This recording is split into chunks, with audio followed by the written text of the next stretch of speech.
প্রতিনিয়ত সন্ধ্যা হলে একটাই কথা, আজকে কি কিছু বানিয়েছো? কিন্তু রোজ রোজ কি বানানো যায় বলো তো?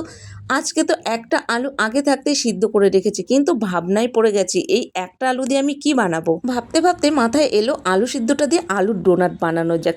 আইডিয়া যেহেতু রেডি, চলো তাহলে বানিয়েই ফেলি। আলুর মধ্যে কিন্তু প্রথমেই আমি পেঁয়াজ কুচি, ধনেপাতা কুচি, রসুন কুচি, লঙ্কা কুচির সাথে একটু লবণ, হলুদ, ধনে গুঁড়ো, জিরে গুঁড়ো আর একটু গোলমরিচের গুঁড়ো দিয়ে বেশ সুন্দর করে আলুটা মাখিয়ে রাখলাম।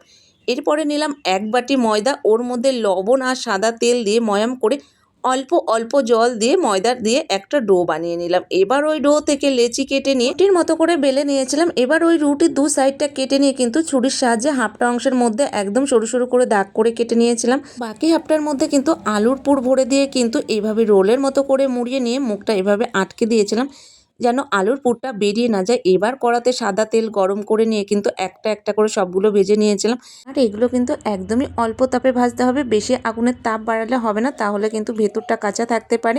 এটা বানানো যতটা সহজ, খেতেও কিন্তু ততটাই মুখরোচক। এটা দেখতে যতটা খাস্তা লাগছে, খেতেও কিন্তু ততটাই সুস্বাদু হয়েছে। তোমরাও একবার ঝটপট এভাবে বাড়িতে বানিয়ে দেখো, এটা খেতে কিন্তু সত্যিই দারুণ লাগে। আর ভিডিওটা ভালো লাগলে অবশ্যই একটু চ্যানেলটাকে সাবস্ক্রাইব